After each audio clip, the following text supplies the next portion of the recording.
Começamos então. Bem, quero dar então boa noite a todos a mais uma reunião, um colóquio científico virtual do Observatório de História em Quadrinhos. Temos aqui grande presença de participantes, pessoal de vários estados do Brasil, então sejam todos muito bem-vindos, um prazer em encontrá-los. Espero que tenhamos uma ótima reunião, um ótimo colóquio hoje.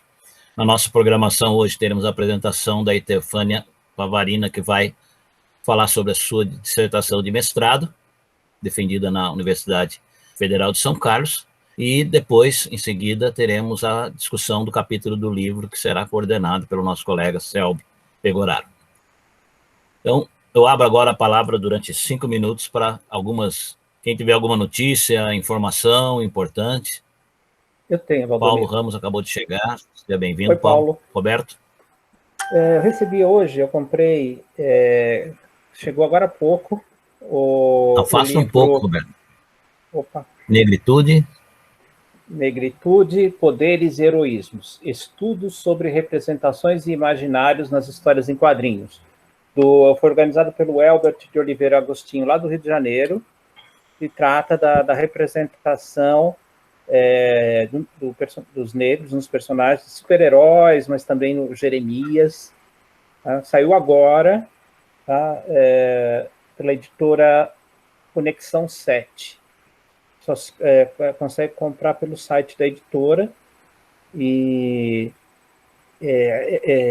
quando eu comprei, estava ainda em pré-lançamento.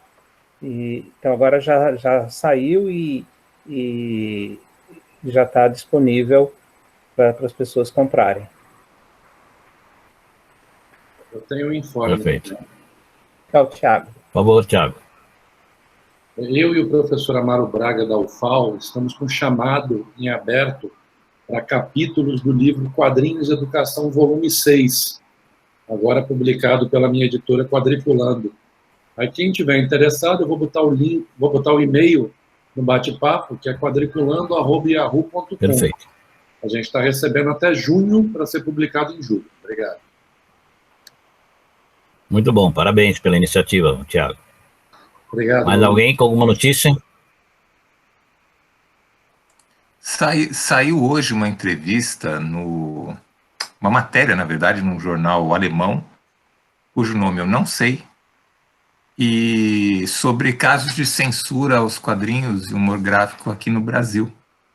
E aí mostrou o caso do Aroeira, alguns casos de Chaves também.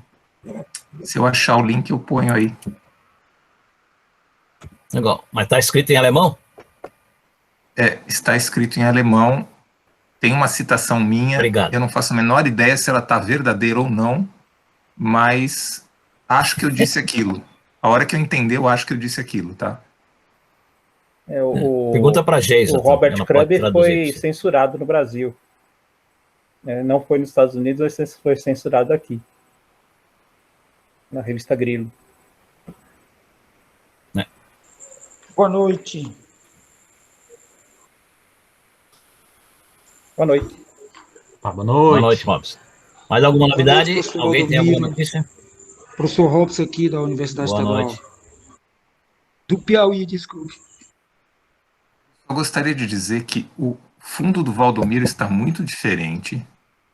Dessa vez, antes tinha um estante, um Batman de fundo. Ok. Eu queria só registrar isso. E que o fundo do Selby tá uma coisa meio resort, assim. Eu não sei o que tem atrás dele, mas tá uma coisa meio luau, que fique registrado para a ata.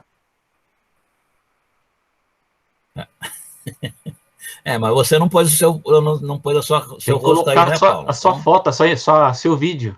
Não tem problema nenhum, é que aí fica menos pior a conexão aqui em casa, mas ok, tchau. Não, é que quando você abre a câmera, por motivos que eu não sei explicar, a conexão fica... Ela dá uma queda, assim, às vezes ela dá problema. Aí eu mantenho sempre a câmera fechada, mas não é que eu tô fazendo arte aqui, não é que eu tô de pijama, ó, tô até ok com uma blusinha, mas é que a conexão cai mesmo. Tá. Estão dizendo que o Fundo do Céu é homenagem ao Nomadland. Não sei falar direito, mas... Podemos, então, começar? Vamos, então, eu chamo, então, nossa apresentadora de hoje, a Etefânia. Eu tive o privilégio de participar do exame de qualificação e da defesa de mestrado dela. Ela fez a dissertação na Universidade Federal de São Carlos, e ela é da ciência da informação. Eu fico muito contente quando participo de bancas na ciência da informação, porque é a minha área de formação original, e foi muito difícil, não digo que tenha sido fácil, a gente levar a discussão dos quadrinhos para a área de ciência da informação. Os primeiros de ciência da informação tinham um enfoque da comunicação. O meu, um trabalho também, acho que na Universidade do Piauí, eu não me lembro mais onde foi, do lá para o norte, talvez acho que da Paraíba, que era um trabalho, mas com viés da comunicação. Os primeiros trabalhos sobre quadrinhos que tiveram o viés da ciência da informação vieram bem depois. Já temos o da Jaciara, vários outros que trabalharam os quadrinhos com o viés da ciência da informação. Então, fico muito feliz quando posso participar de bancas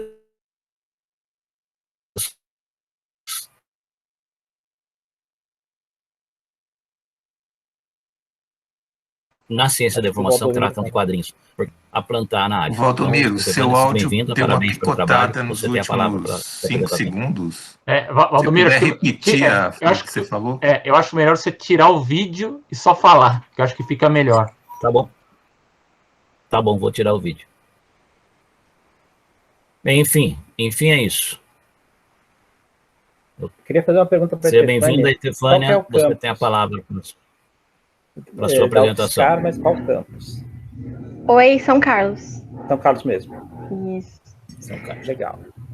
Olá, boa noite. Agradeço a presença de todos. Eu vou apresentar minha pesquisa de mestrado. O título é Contribuições dos Estudos Semióticos para a Catalogação de Histórias em Quadrinhos. E a minha pesquisa ela foi orientada pela professora Zaira, né, no programa de pós-graduação da UFSCar, de Ciência da Informação, na linha de pesquisa de tecnologia, informação e representação. Eu vou começar fazendo uma breve contextualização, né, sobre a minha pesquisa. Então, o interesse, né, do desenvolvimento dessa pesquisa, ele surgiu a partir das minhas pesquisas anteriores, de iniciação científica, né, e de trabalho de conclusão de curso sobre catalogação de histórias em quadrinhos eróticos, né. No meu TCC e na iniciação científica, eu trabalhei com os catecismos, né, do Carlos Zéfiro, e os rentais, por serem histórias em quadrinhos que representam culturas diferentes, então eu queria verificar como é que ficaria a catalogação, né, desses recursos e propor diretrizes para essa catalogação. Então, no início das pesquisas, eu encontrei várias dificuldades, né, sobre a catalogação do recurso em si e a falta de referencial teórico específico sobre o assunto, né. Então, um dos resultados que teve a minha pesquisa foi que, diante das necessidades das especificidades dos quadrinhos, os instrumentos, os processos e os métodos de catalogação convencional, eles não são adequados, né? Até os próprios métodos de análise e representação de imagem, eles também não atendem às histórias em quadrinhos, porque as histórias em quadrinhos, elas são uma linguagem sincrética, né, que tem elementos visuais e elementos verbais. Então, esses instrumentos, eles precisam ser adaptados, né, ou utilizados como base para desenvolver os métodos próprios de catalogação de histórias em quadrinhos. Então, essa foi a lacuna que eu identifiquei e a motivação para a minha pesquisa de mestrado.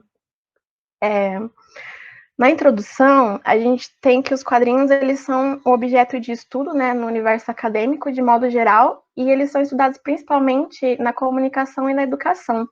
Só que na ciência da informação, o potencial dos quadrinhos ele ainda é pouco explorado, né? E em relação ao eixo de organização e representação da informação, cai as pesquisas sobre histórias em quadrinhos. Só que com o aumento da popularidade das histórias em quadrinhos, aumenta a demanda de procura por esse tipo de recurso. Então, a gente percebe que os quadrinhos eles estão ganhando um espaço nas instituições de patrimônio cultural, né? o que traz desafios, né, para essas instituições e para os profissionais, né, fazendo com que eles tenham que ter um conhecimento, uma familiarização com esse recurso, para que possa ser possível realizar um trabalho adequado, né, para garantir a satisfação dos usuários. Então, a minha proposta foi trazer a semiótica para discutir a catalogação de histórias em quadrinhos, né, porque uma das possibilidades de analisar histórias em quadrinhos é por meio da análise semiótica, e outra porque a ciência da informação também ela se relaciona muito com a semiótica em questões ligadas à informação, à representação e às linguagens. Então, a semiótica ela pode auxiliar na representação do recurso para construir, né, modelos de leitura, de análise e descrição, né. Então, com isso, eu trago como problema de pesquisa como os estudos semióticos podem contribuir para a catalogação de histórias em quadrinhos.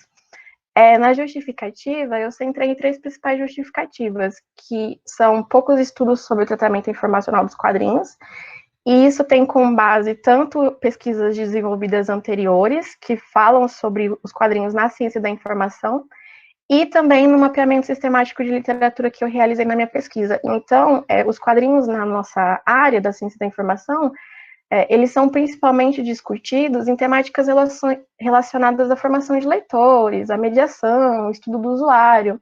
Então, quando é discutida a catalogação também, ela não ganha tanto destaque quanto as outras temáticas.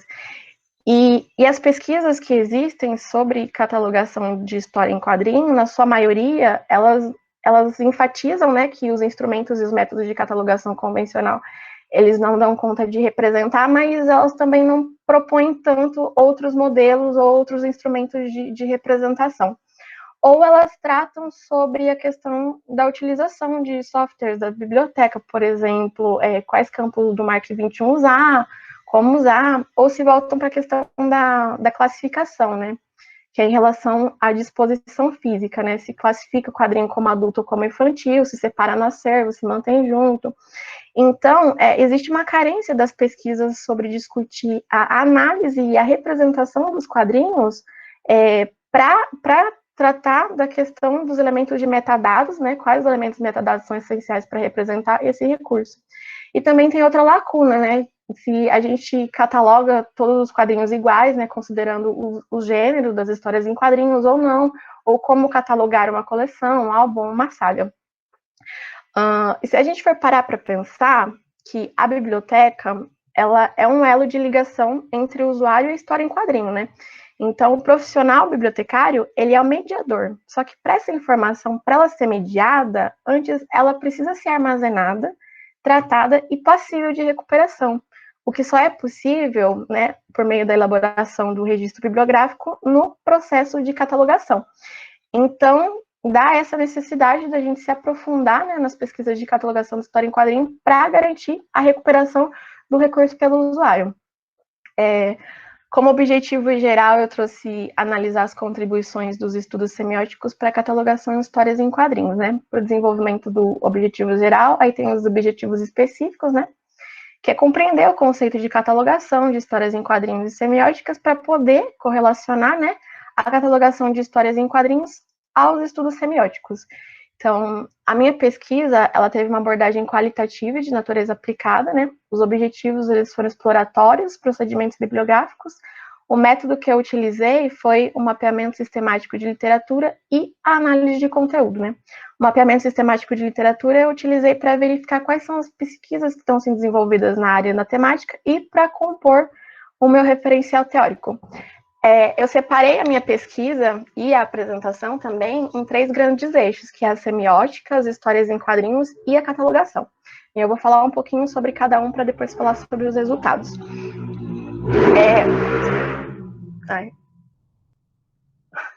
Na semiótica, a gente tem a semiótica, ela começou, né, os seus estudos, o seu desenvolvimento lá com o John Locke, né? Só que ela se tornou uma ciência só a partir do século XX, né? Então, de um modo bem geral e resumido, a semiótica ela é a ciência geral dos signos, né, e da linguagem humana e não humana e dos processos comunicativos. No meu referencial teórico, eu trouxe as 3 principais matrizes da semiótica, que é a semiótica persiana, a semiótica europeia e a semiótica russa da cultura. E cada uma delas, elas possuem bases diferentes, elas têm objetivos diferentes e elas visam responder a questões diferentes também. A semiótica do Peirce é uma semiótica mais geral e universal. Então, o Peirce ele acredita que o pensamento ele só se dá por meio de signos. Então, essa semiótica ela está bem relacionada ao processo de cognição e às ciências cognitivas. Na Europa, eu trouxe como principal representante o Greimas, e tem a semiótica russa da cultura também, que eu trago como as discussões do Lotman. Eu vou falar um pouquinho da semiótica greimasiana e da semiótica da cultura, porque foram as teorias que eu usei para desenvolver as relações teóricos conceituais e metodológicas para a catalogação de histórias em quadrinhos. E eu escolhi essas teorias porque elas são teorias semióticas modalizantes, né? E elas se voltam não para análise do signo em si, mas sim para análise dos sistemas semióticos nos seus mais variados ambientes e das suas relações.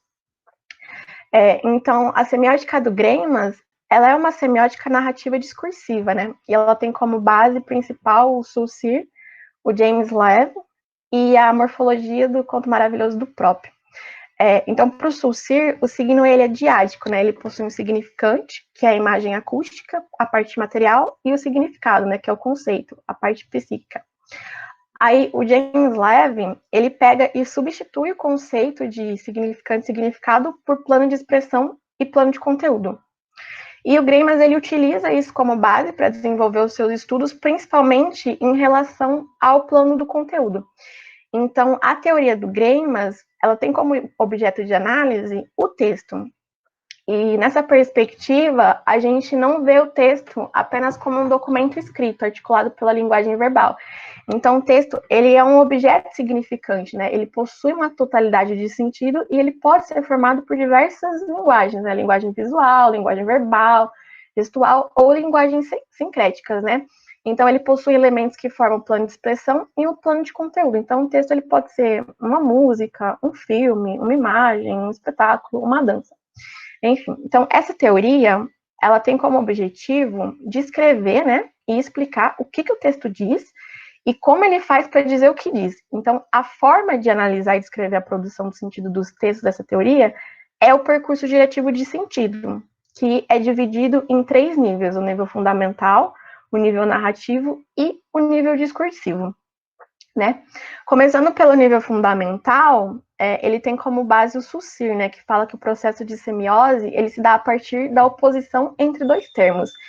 Então, para o Greimas, o processo de significação ele dá por meio das relações de diferenças entre 2 termos com o mesmo eixo semântico em comum.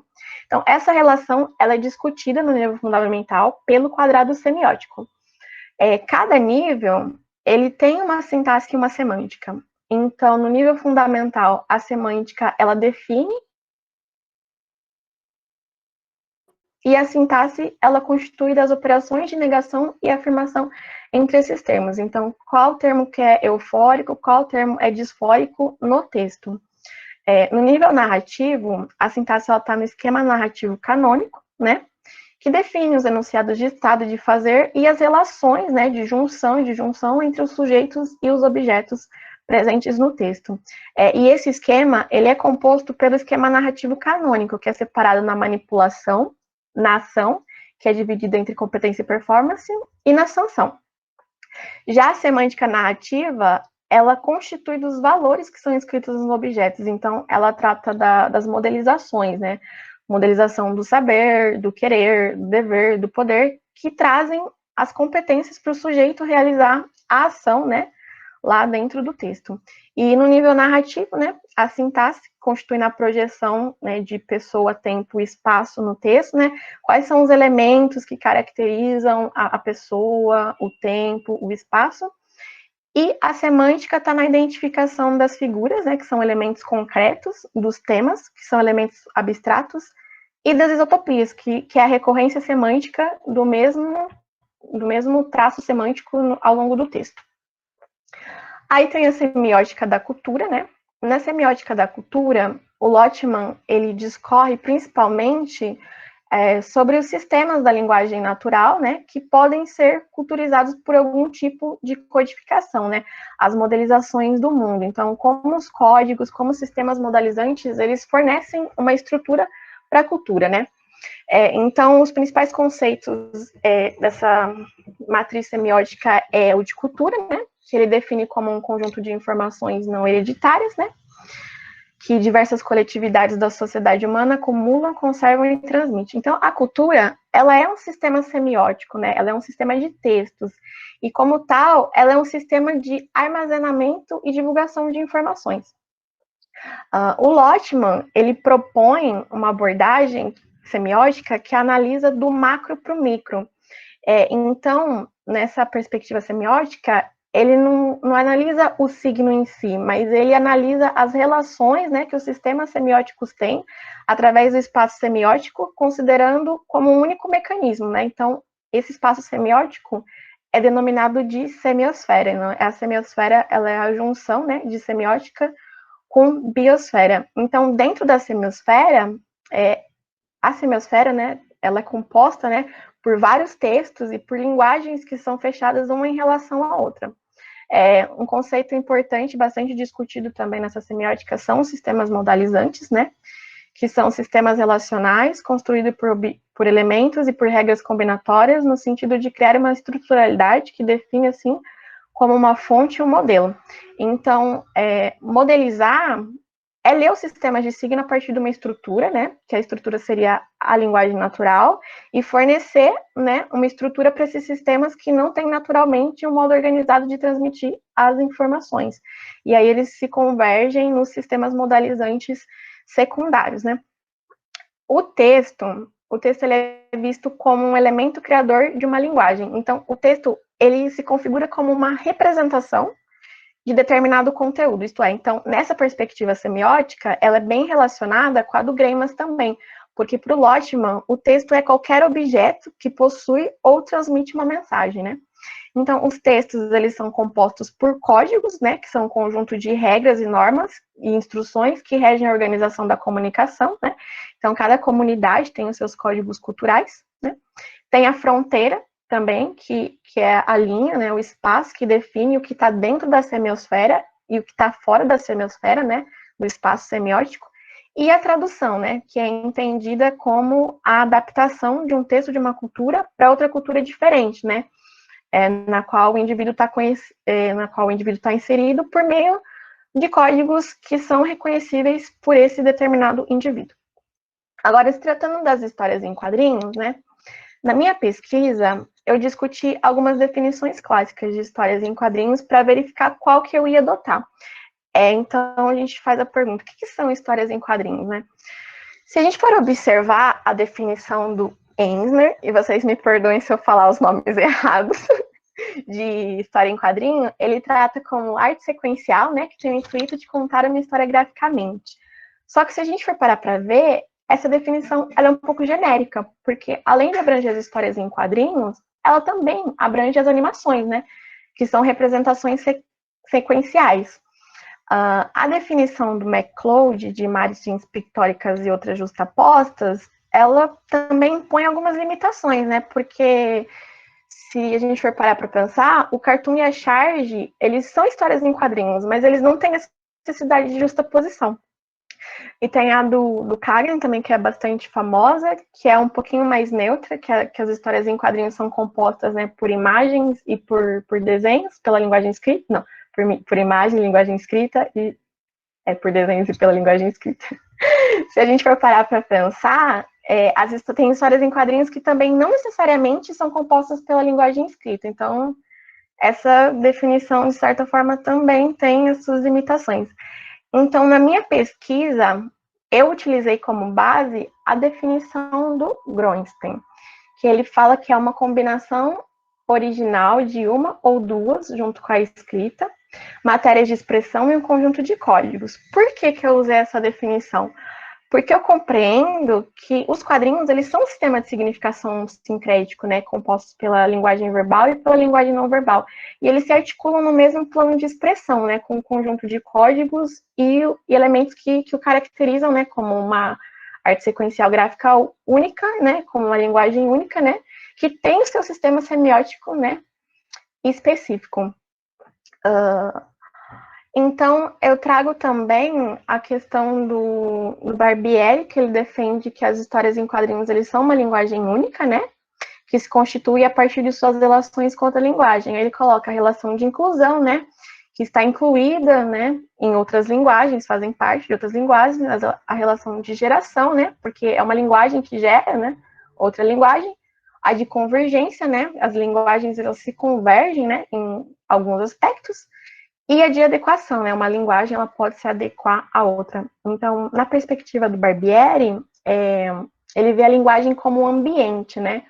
Na qual as pessoas habitam. Então, as histórias em quadrinhos, elas são vistas de fora, né? Em relação às outras linguagens.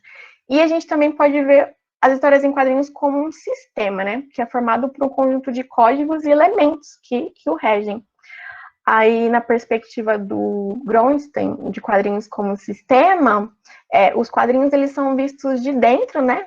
Abordando os elementos que os caracterizam como único, né? Como uma linguagem sequencial única.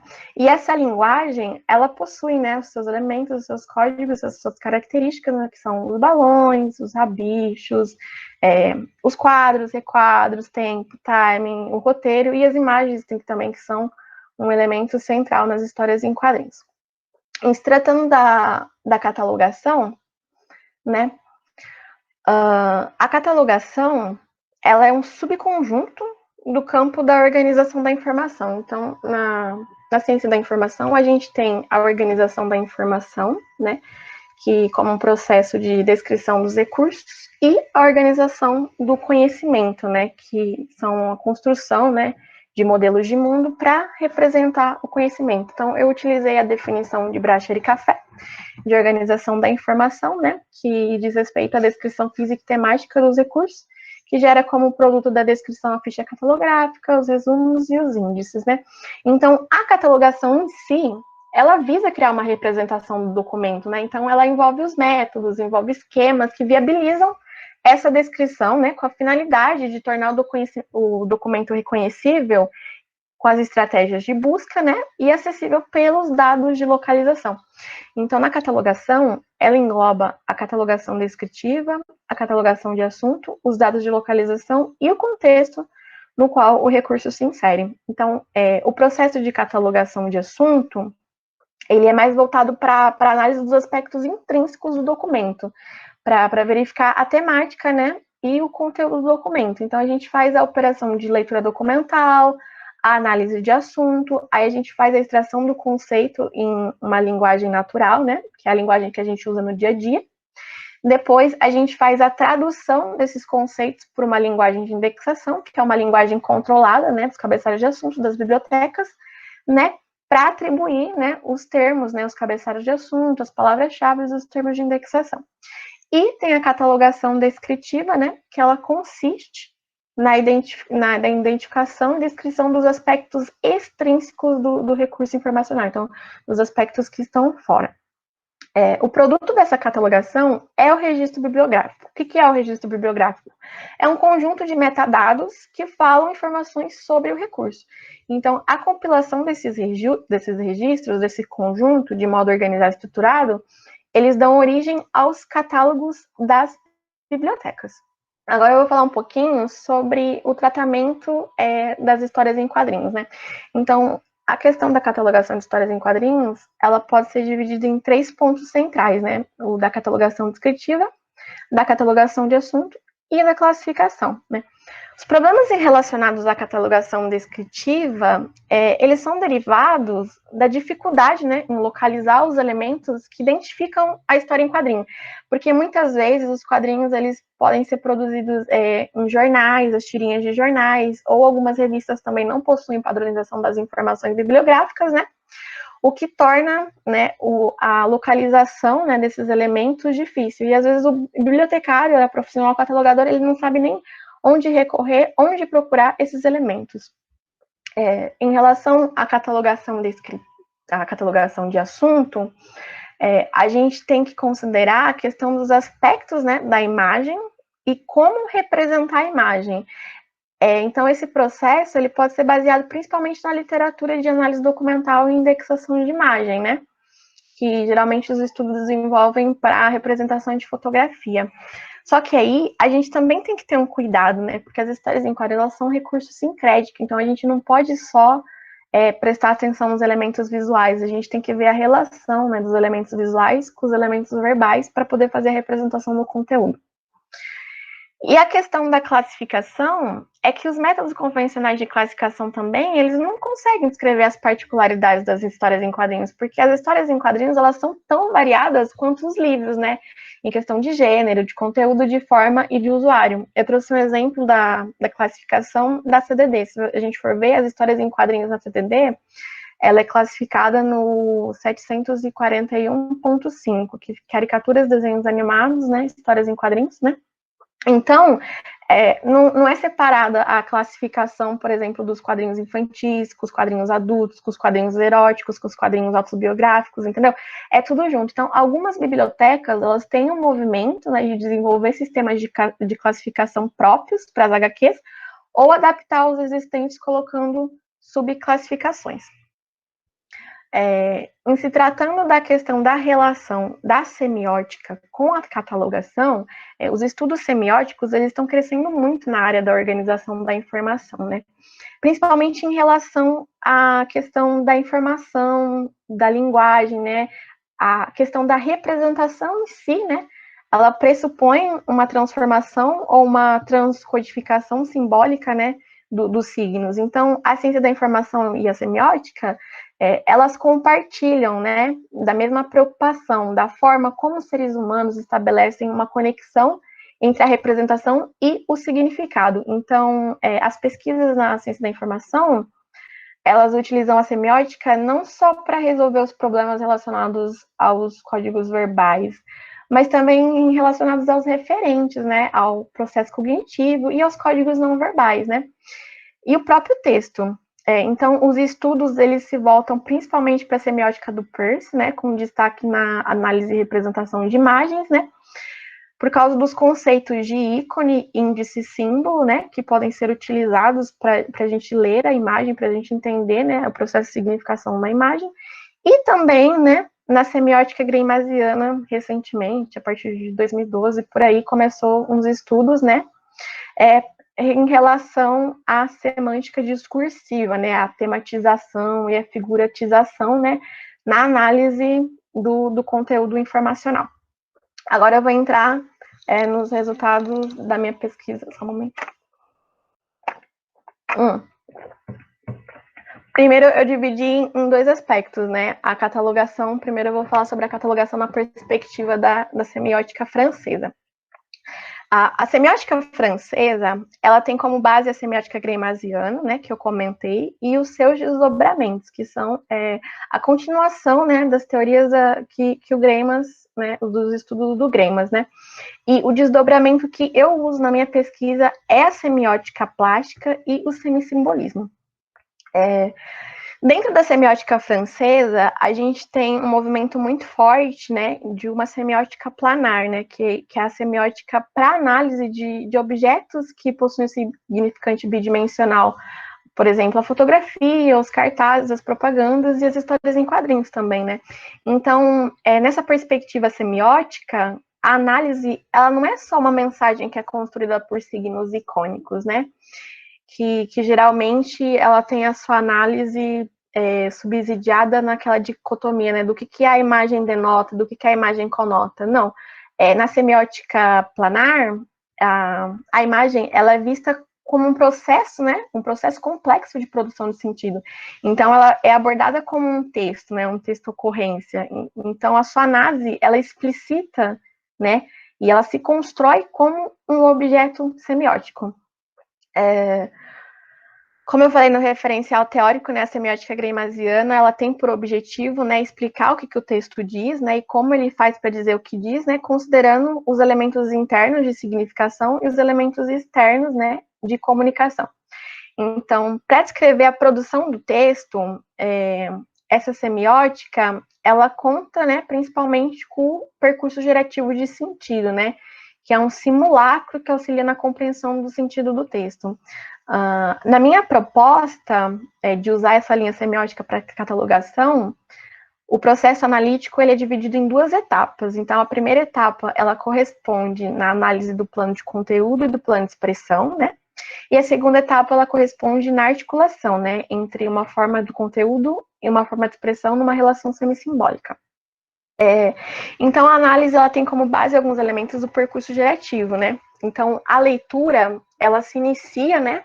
Pela identificação dos termos gerais, que estabelece o mínimo de sentido da história em quadrinho, né, a partir, né, das relações semânticas que se estabelecem no nível fundamental.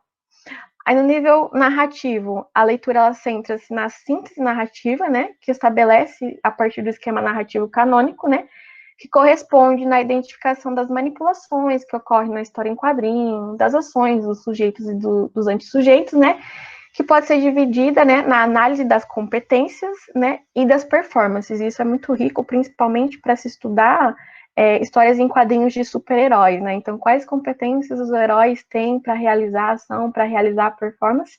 E a sanção, né? Qual é a sanção, qual foi a determinação, a recompensa ou não que o herói teve por realizar a ação? Depois a gente tem os temas, né, que são os elementos abstratos das histórias em quadrinhos, e as figuras, que são os elementos concretos, que podem ser revestidos pelos temas ou não. E a identificação da isotopia, né, que é o mesmo traço semântico ao longo do texto. E a identificação da isotopia, ela é um elemento fundamental para a definição dos descritores, né, que representam as histórias em quadrinhos. Por quê? Porque elas evidenciam, né, os elementos centrais que compõem o conteúdo do recurso informacional, o que limita as possibilidades de interpretação ao grupo semântico, né, auxiliando para resolver os problemas derivados do caráter polissêmico, né, das imagens das histórias em quadrinhos. Aí a descrição ela continua, né, nas categorias eidéticas para verificar quais são os jogos de linhas, né, e quais as formas utilizadas para construir essa linguagem plástica dentro das histórias em quadrinhos. Depois, a descrição da categoria cromática, né, que a gente deve identificar os radicais cromáticos, os jogos de cores utilizados, as variações de tonalidade, luminosidade, sombreamento, e as categorias topológicas, né, que é formada a partir da distribuição, né, espacial, né, das 2 categorias anteriores, então da relação das eidéticas com as cromáticas, né, que mostram como é feita a posição dos personagens, dos objetos na imagem, a dimensão dos quadros, dos requadros, o ângulo, porque tudo isso altera na produção de sentido das histórias em quadrinhos. Depois, né, a gente verifica, né, as relações semissimbólicas que são construídas entre os planos.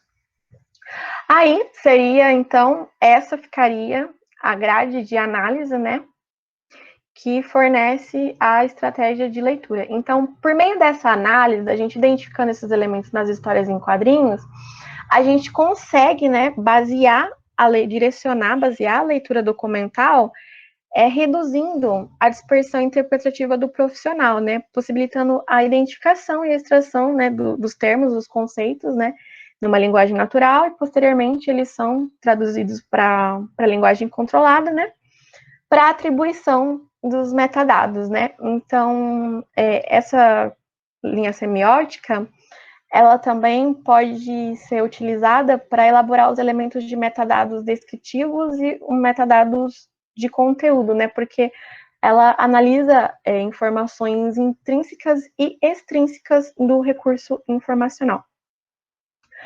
Agora, na perspectiva da semiótica da cultura, que foi a que eu mais gostei, as histórias em quadrinhos, elas podem ser vistas, né, como uma linguagem, como um texto cultural e como um sistema semiótico.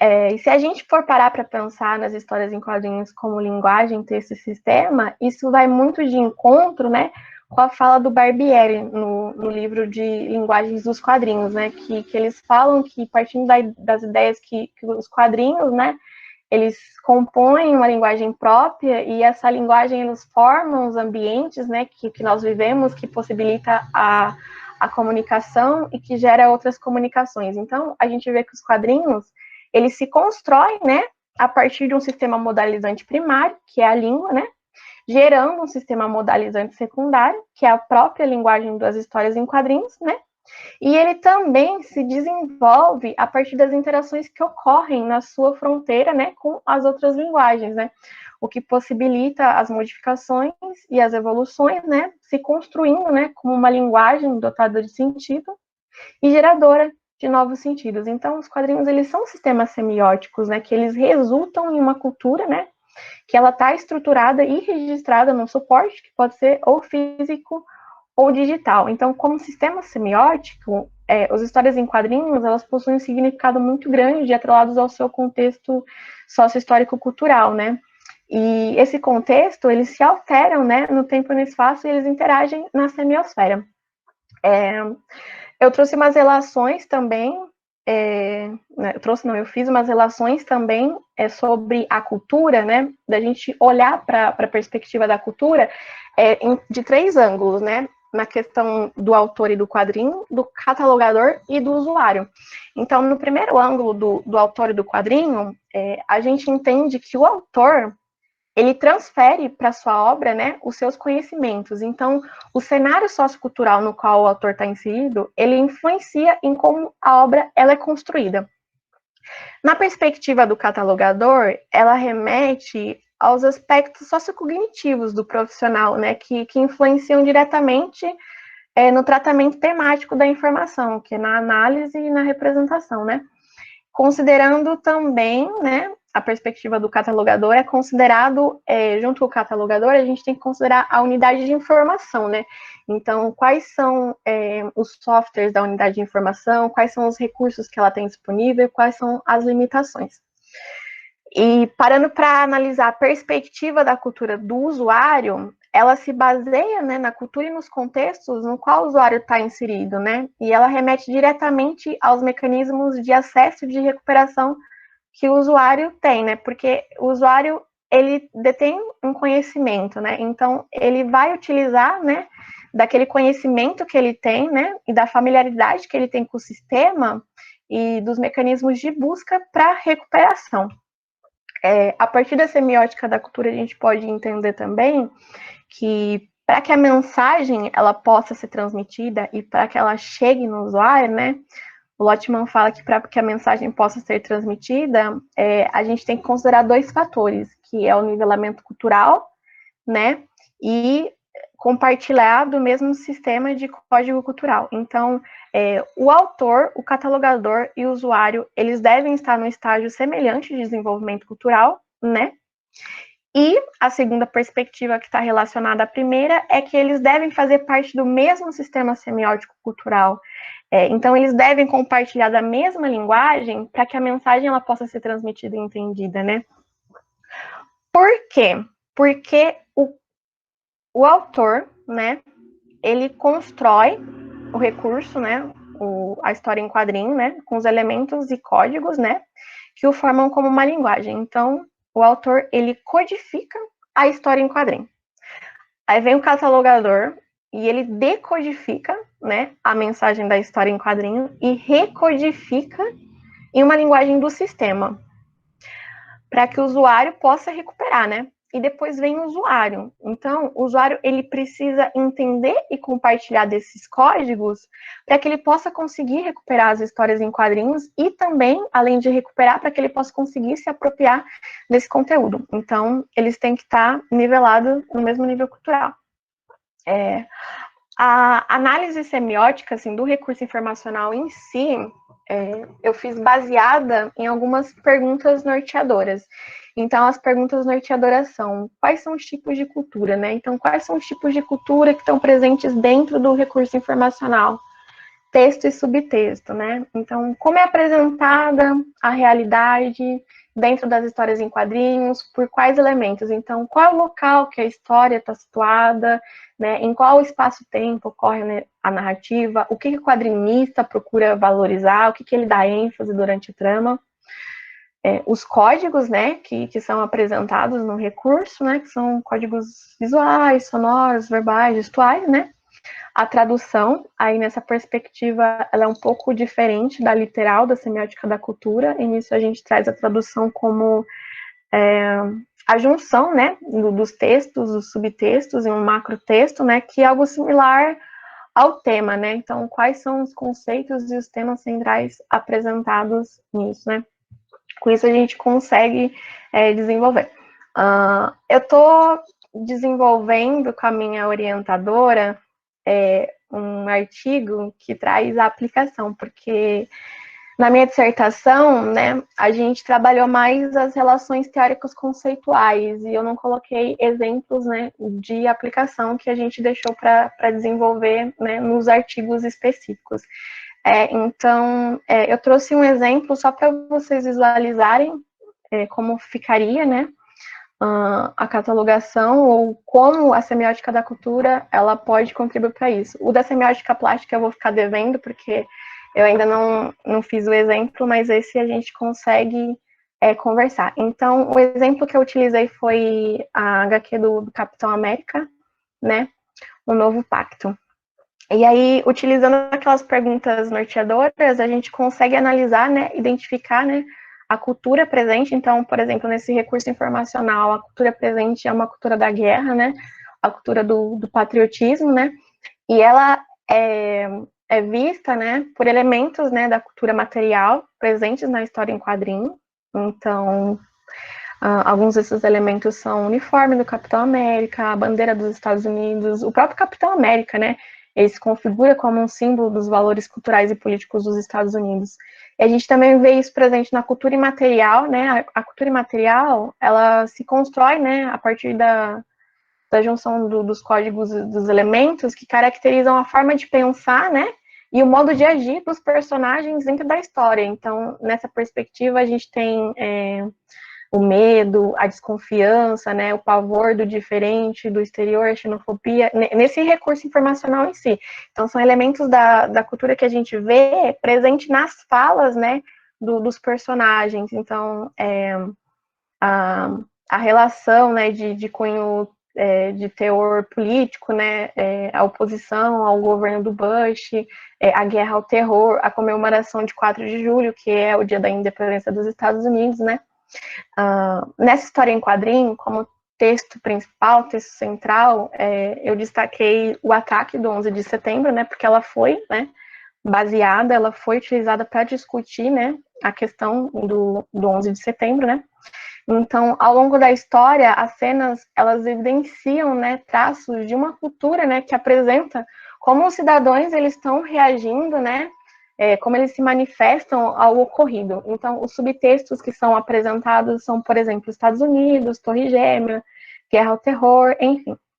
Os códigos identificados nessa história são de configuração visual, né, devido às imagens presentes, né, de configuração verbal, por causa das palavras, né, das falas, dos títulos, das legendas, de configuração cinética, né, por causa das imagens cinéticas, e da impressão de movimento das ações dos personagens, e de configuração espacial e temporal devido às menções e indicações de espaço e tempo na análise, né. Aí eu coloquei aqui, não, peraí, então, as configurações finais. Então, como é que eu não trouxe? Eu ia fazer um quadrinho falando da questão da semiosfera, mas não deu tempo. Então, como é que a gente pode utilizar esse quadro de análise? A gente pode utilizar ele para identificar o assunto, né? O assunto, para elaborar os descritores nas palavras-chave e também para fazer o resumo documental. Em relação a isso também, a gente pode criar, né, elementos de metadados para que as informações possam ser inseridas. Então, de um modo geral, os elementos de metadados para representar uma história em quadrinho pode ser a coleção, o título, o roteiro, o desenhista, a editora, o ano, o volume, a descrição. Aí, elementos de metadados que se relacionam especificamente com a semiótica da cultura. Seria o tema, arco da história, contexto cultural, as palavras-chave e o resumo. Eu escolhi essa história em quadrinho porque, no meu entendimento, eu não sou uma leitora tão ácida de histórias em quadrinhos, mas ela foi originalmente publicada, né, separadamente, em 6 capítulos, né, 6 arcos da história, e depois elas foram compiladas, né, nessa revista, que é a que está aparecendo aí, que é da capa, todos os capítulos foram compilados numa mesma revista. E eu escolhi essa história para fazer a catalogação, porque eu estava pensando justamente na fala do professor Valdomiro na minha banca de defesa, né, sobre a questão de catalogar revistas inteiras, né, de como ficaria a catalogação de revistas, de álbuns, de coleções e de sagas, né, como é que faz, se é para catalogar uma por uma, se dá para catalogar a coleção inteira. Então, eu consigo visualizar essa catalogação por meio da semiótica da cultura, né, baseado no contexto baseado nos conceitos de texto e subtexto. Porque se a gente for parar para pensar, né, o Capitão América, né, o álbum ou a coleção do Capitão América, ele pode ser visto como um macrotexto, né, que ele é composto por textos que se interligam, e esses textos que se interligam são as revistas, né, então cada revista é um texto. Então, o Novo Pacto é um texto, a revista Guerra Civil é outro texto, Soldado Infernal é outro texto. Então, esses textos, eles integram, né, no macrotexto, que é as histórias em quadrinhos do Capitão América. E dentro desses textos, eles têm subtextos, né, que são os arcos das histórias que compõem os subtextos. E esses arcos, eles também se interagem. Então, cada arco da história interage com outro arco da história que compõe o texto, né, e cada texto interage com outro texto que compõe a semiosfera. Então, a gente pode perceber que o enredo, né, ele se modifica, mas os personagens e o contexto, ele quase não sofrem variações, porque eles fazem parte do mesmo texto, né, parte da mesma semiosfera, e os seus textos se conversam. Então, essa é uma forma da gente catalogar, por exemplo, uma coleção. Por quê? Porque eles têm subtextos em comuns, né, os textos, eles se conversam. Agora, sobre as considerações finais. Então, é importante, né, a gente compreender as linguagens, né, os elementos e os códigos que compõem as histórias em quadrinhos, né, para catalogação, né, familiarização, né, para a gente ver, porque as histórias em quadrinhos, né, a gente viu que elas são uma linguagem própria, composta por códigos específicos, e esses códigos, eles precisam ser analisados no momento da representação. Então, o profissional, ele tem que entender como a história em quadrinho, como é o processo de significação das histórias em quadrinhos, para conseguir realizar o tratamento informacional desse recurso para garantir a recuperação dos usuários. Então, a gente viu que não dá para se limitar aos instrumentos de catalogação convencional da mesma forma que eles são utilizados para livros, né? Porque as histórias em quadrinhos têm suas particularidades. E a semiótica, ela contribui muito para isso, né? Devido às suas qualidades metodológicas para análise, né? Principalmente quando a gente vai atrás de teorias que tratam de leitura e processo de significação verbal e não verbal, né? Então, a gente consegue, né, considerar os elementos do plano de expressão, como as cores, as formas, a diagramação, os estilos do balão, com os elementos do plano de conteúdo, né, que é a apresentação e a representação do conteúdo narrativo, né, das pessoas, do espaço, do tempo discursivo. E esses conceitos, eles estão presentes principalmente na semiótica de linha francesa, né, com a abordagem narrativa e discursiva. E por meio da semiótica cultura, a gente compreende, né, que as histórias em quadrinhos, elas têm uma cultura a retratar, né, então é importante a gente considerar na catalogação o contexto histórico-cultural, né, e a semiosfera na qual a história em quadrinho foi produzida, e a gente tem que ver que o autor, o usuário, o catalogador, né, eles devem compartilhar do mesmo código para que o recurso ele possa ser recuperado, né, para que o usuário faça uma apropriação daquele conteúdo. Então, essa foi a minha pesquisa, e eu pretendo dar continuidade a ela, né, porque ainda tem muitas coisas a serem estudadas e desenvolvidas sobre a catalogação de histórias em quadrinhos, e as possibilidades de análise semiótica, elas ainda não se esgotaram, né, então existem várias teorias semióticas que não foram abordadas ainda na ciência da informação, e que elas podem ser utilizadas, né, para a catalogação de histórias em quadrinhos, por exemplo, a sociossemiótica e a semiótica tensiva. É isso, eu agradeço a atenção e a presença de todos, e eu fico à disposição para eventuais perguntas. Obrigado, Estefânia.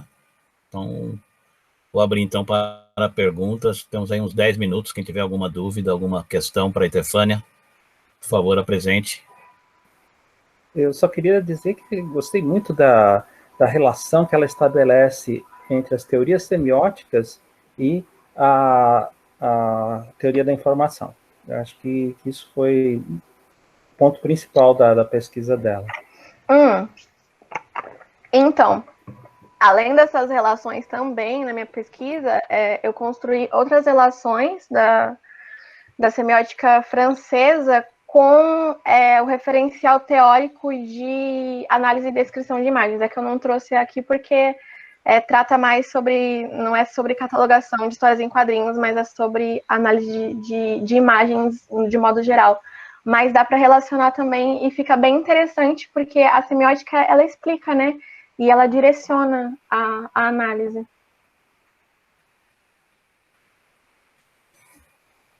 Eu achei interessante no ponto que você fala, Etefânia, que o autor de quadrinhos, o catalogador e o leitor têm que participar da mesma semiosfera, né? O que significa que exige do catalogador, do bibliotecário, mergulhar um pouco mais no ambiente das histórias em quadrinhos, algo que os bibliotecários normalmente têm um pouco de resistência a fazer, né? Então, mas é importante que o bibliotecário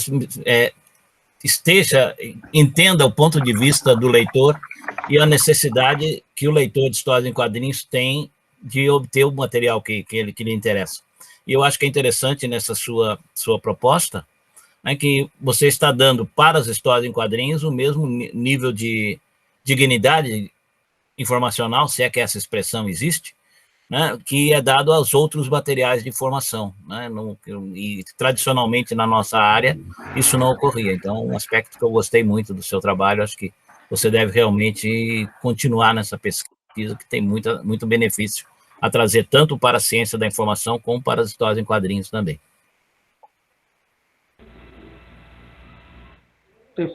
Pode falar? Pode, fique à vontade, Robson.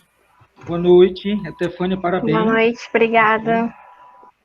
Algumas questões eu fui contemplado, mas eu gostaria de saber se você já era leitor de quadrinhos, se você já gostava de ler quadrinhos, e se você foi, como você passou a ler depois da sua pesquisa.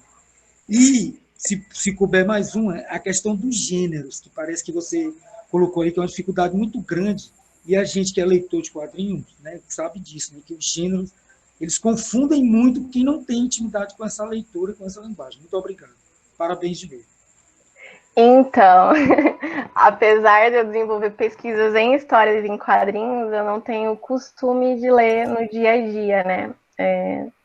As histórias em quadrinhos, elas vieram como um objeto de pesquisa para mim numa brincadeira, né? Nos quadrinhos que eu lia, mas não tanto assim, né? Eu não sou uma leitora assim, então até eu tenho algumas dificuldades de entender algumas coisas, né? E às vezes eu pergunto para uns amigos meus que são mais familiarizados com essa questão, porque o meu foco mesmo, ele é a catalogação. Então, as histórias em quadrinhos, elas são o objeto, o recurso. Então, a gente precisa entender, né? Eu, como catalogadora, preciso entender, mas eu reconheço que eu também tenho umas limitações em relação a isso.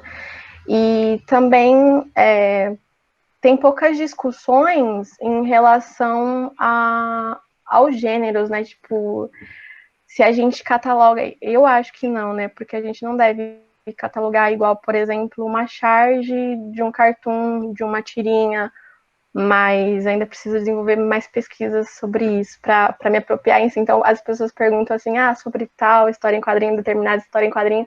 Eu não entendo muito das histórias em quadrinhos em si, porque elas são um recurso informacional, elas não são o meu objeto de estudo. Então, o meu objeto de estudo é a catalogação. Então, o quadrinho, ele é o recurso que eu estou catalogando. Então, eu preciso compreender ele, mas eu não necessariamente sou uma grande leitora de histórias em quadrinhos. Obrigado. De nada. Tem uma pergunta do André, que aqui se chama Arcano Oliveira, Etefânia. Uhum. Veja a pergunta dele. Eu falei que eu não entendi. Talvez o André queira explicar um pouco. É que o André se empolga um pouco. Não, se ele explicar, eu posso tentar responder. Vamos ler a pergunta. É um mal meu. Mas Vocês estão ele conseguindo me escutar? Estamos. Sim. No Watchmen, numa das edições do Ozymandias, no final de Watchmen, tem uma discussão sobre classificação, em que o Ozymandias vai dizer o seguinte: o que acontece quando um sistema de interpretação tido como primitivo encontra com uma tecnologia, uma técnica superior a ela? Segundo a teoria que ele apresenta ali, do Ozymandias, cria um novo sistema de classificação. Ele está citando um ritmo que se chama dub. Originalmente, o dub não existia. Ele é um erro de classificação. Esse erro de classificação criou um outro sistema. Existia o reggae era gravado num setor da Jamaica e tinha uma parte de trás dos discos de reggae que o pessoal não tinha grana para colocar a voz e só colocava o instrumental. Aí os DJs não sabiam o que fazer com aquilo, então eles começaram a pegar esse som que estava atrás e começaram a rimar discurso político em cima. Há uma discussão que o rap surgiu daí.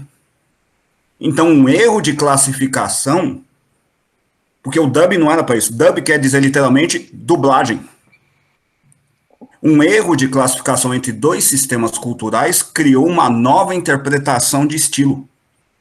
Isso, por que eu estou citando isso? Porque na medida em que você foi discutir que precisa de um nivelamento cultural entre quem recebe a classificação, quem criou o objeto e quem acessa, e é necessário esse nivelamento, e quando não há esse nivelamento, cria-se um novo estilo. Cria-se, a partir de um erro de classificação, se torna um novo estilo de classificação. É possível isso? Então, né, a partir das interações que ocorrem nas fronteiras dos sistemas semióticos, a gente cria outros sistemas semióticos, né?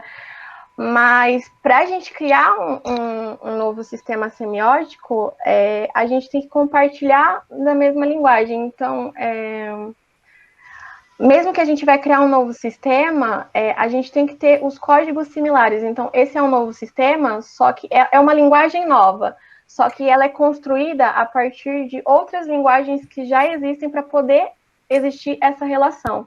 Então, ele não é construído do nada, ele é construído da interação de um com o outro que forma um novo. Eu consegui responder?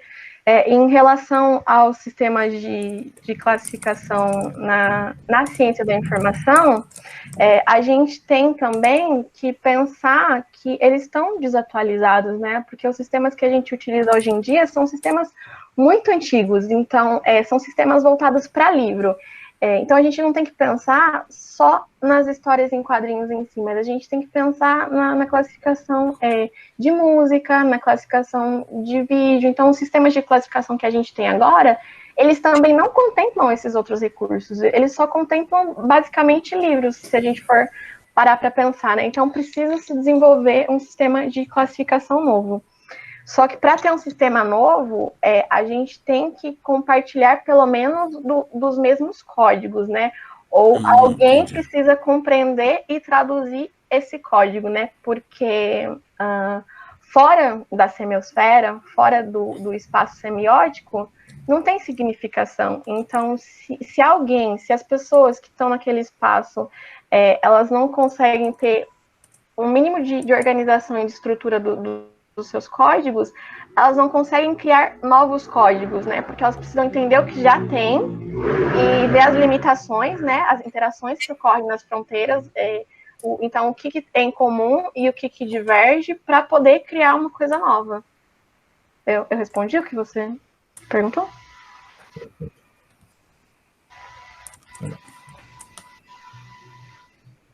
Acho que sim. Então, podemos, então, agradeço muito a Etefânia, a apresentação, pelas perguntas, você vê que tem muito desafio pela frente para continuar a pesquisa nessa linha. Espero que você continue e que cada vez se apaixone mais pelos quadrinhos, que hoje são seu objeto, mas que futuramente sejam também uma predileção de leitura, que eu acho que vale a pena. Então, parabéns, continue nas suas pesquisas. Será um prazer acompanhá-la nos próximos anos e ver como que você desenvolve o seu trabalho. Parabéns.